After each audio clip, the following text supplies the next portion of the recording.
Oh, there also needs to be room for Revenge of the Nerds. However, yes, I love Revenge of the Nerds. However, but I don't like how he took advantage of that chick. Oh no, but here's the thing. I've never seen it. So what? You never saw it? Basically, Revenge of the Nerds is it's about this a group of nerds that have this problem with this particular group of jocks, and so basically it's a good and evil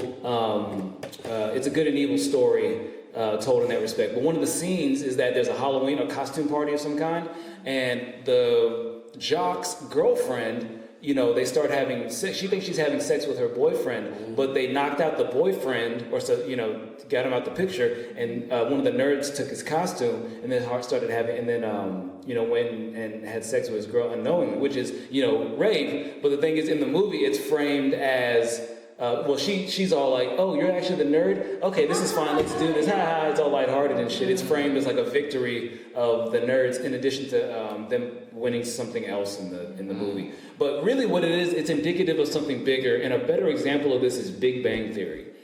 Is that, because and the thing is, I don't watch the show. I watch people on YouTube and shit who do they do commentary on it and shit. And this really great channel, I believe it's Pop Detective. I think he called it the adorkable misogyny of them, and then also their own masculinity. Is that even a show like Big Bang Theory is that the assumption that's made about nerds or people who that are perceived to be of that and shit, right? Knowledgeable people. Well, no, because the connotation of nerd is not what it is today, where it's just like, oh, I'm really into this particular thing. It's people who you think that, oh, maybe they're really into a particular thing. They're very smart, very informed, but they don't have the best social skills. Maybe they don't have the best modern grooming. They don't care about modern sensibilities as much. That was the idea of a nerd. They're not as attractive. Not as being attractive because they didn't fit a mold. Not necessarily dirty, because some nerds they thought some nerds were like. I didn't mean unhygienic. Okay, I meant just like not being aware of like the hairstyles and like, oh, this shirt is just as trendy. Yeah, excuse me, trendy. Trendy's a better word. Yeah, not being trendy. Yeah, that's better than the connotation of grooming. But what it's indicative of is something even worse, because it still becomes. So on one hand, there's still gatekeeping involved in every respective community. Yeah. You know what I'm saying?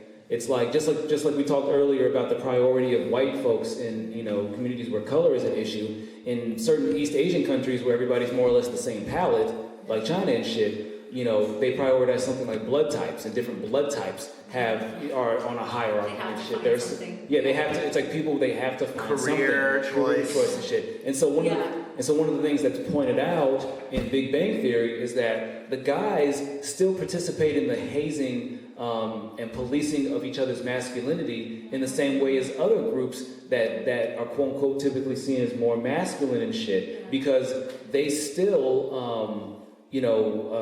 Question how feminine somebody may be acting, or the fact that somebody may not have a girlfriend at that point in their life. There's that stigma, or being more vulnerable and shit like that. And then there's the other part of the misogyny, in that the misogyny in the Big Bang Theory and in certain elements of nerdom, I almost said nerdom in nerd culture, is that, oh, a woman can't possibly.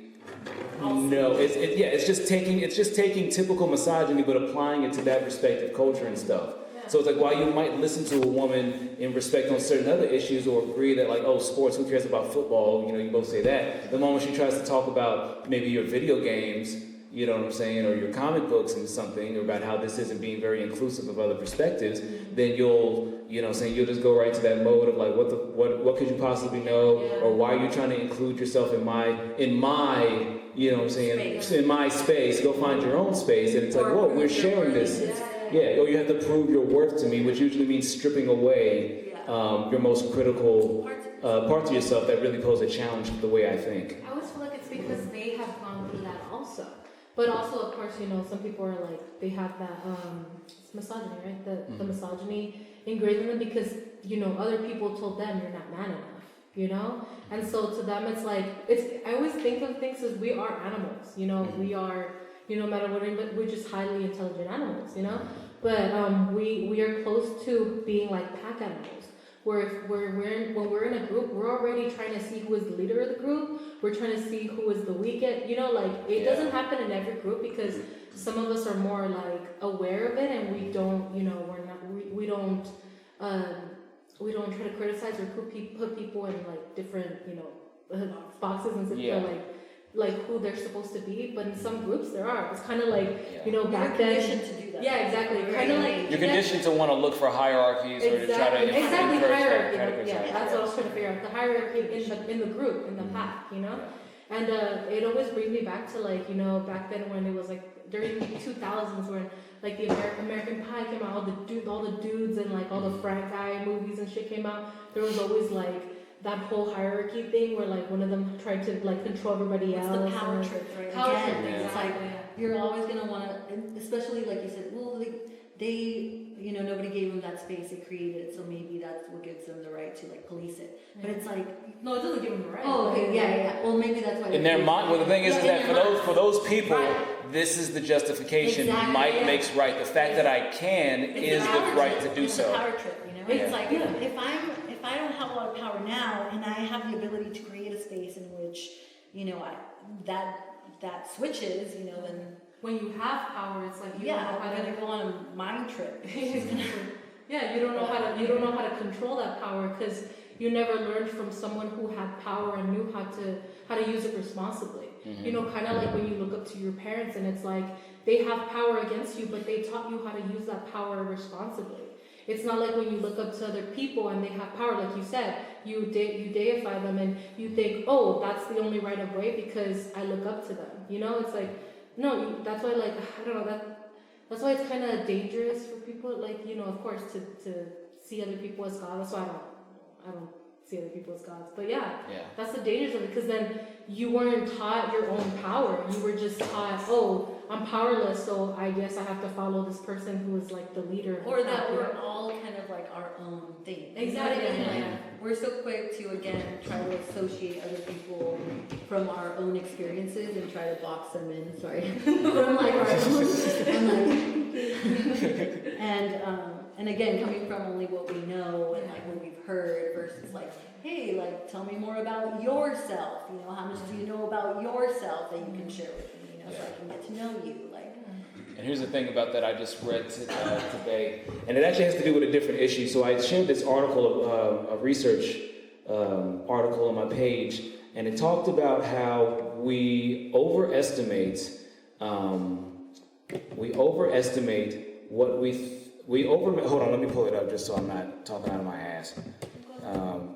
But it's a research article about people, how we have to be prompted to consider other people's perspectives. So it's like, it's one thing to sit here, and say, in this situation and stuff, that like, oh, just be considerate of other people's feelings. But when you're just walking down the street, when you're just in your zone about your shit and everything, you're just thinking about it's self-awareness. You're just thinking, what I'm saying, you're in your zone, in the zone, as we like to say, right? And no, it's true. We have to check ourselves too. But this is also why it's the importance of listening to criticisms and recognizing that other points of views, but also that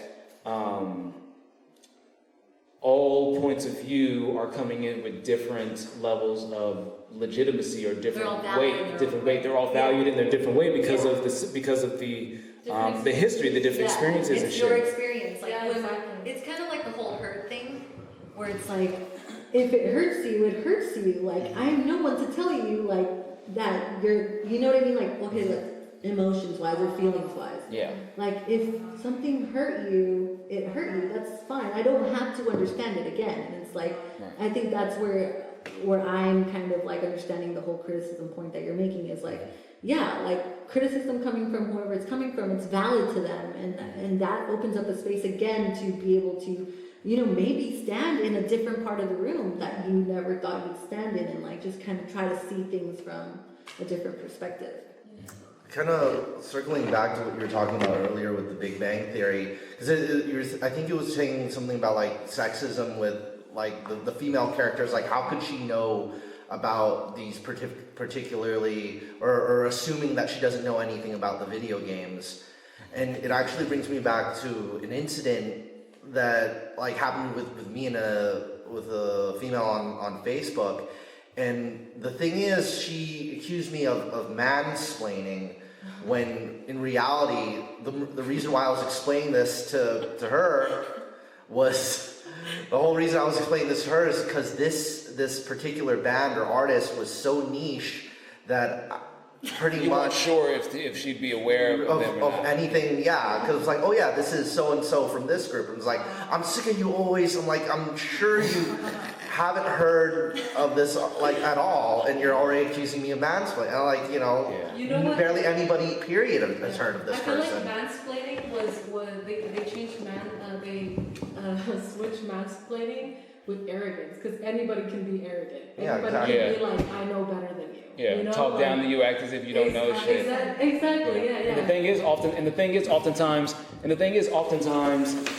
even if somebody says something and says a couple things that I may already know, once again, because I try to keep in mind that everybody has different experiences and something to contribute to the conversation. Maybe I'll hear 3 or 4 things I already heard, but then I'll hear 2 or 3 other additional things that I haven't heard. And so it's like, so on the other part of that, criticism and shit, or identity politics and stuff, is that just because you come from a vulnerable group and you have a very niche experience, you still have to leave yourself open to other people asking questions, or other people approaching it with different levels of understanding and shit, and not just being so reactive when somebody doesn't show the response to something that you want. Yeah, and when we talk about the people who just like to think out loud sometimes, sometimes I have to say things out loud to myself, and I'm in a group. It just so happens that I'm in a group. So it's like, if we can learn again to be a little bit more self-aware and a little bit less egotistical, perhaps this person isn't mansplaining to you. Perhaps this person isn't even talking to you. Yeah. They might be just talking to themselves, because I do that shit all the Or time. honestly trying to help, because some people speak differently. Our intonations are all different. We were all Exactly. Yeah. Exactly. So it's just like, again, being able to, be a little bit more empathetic towards one another, especially if we're all here, to participate in the conversation, whatever it may be, etc. But anyways. Yeah, because it reminds me of with my sister too. Sometimes she says some stuff where I'm just like, I'm not stupid, I understand. But it's like, that's just me. She's like, I didn't mean it like that. But it's just like, that's just me taking offense. And I'm just like, maybe I should chill the fuck out, because she was just trying to explain shit to me, and I'm just like, oh, well, you think you know better than me? I don't know. It's the ego again. Yeah, exactly. And what was it you're saying, because you're talking about some anti-intellectualism and stuff like that. You always be open for information, no matter who's coming from, even when you kind of know ahead of time that some of them could be gunning for you.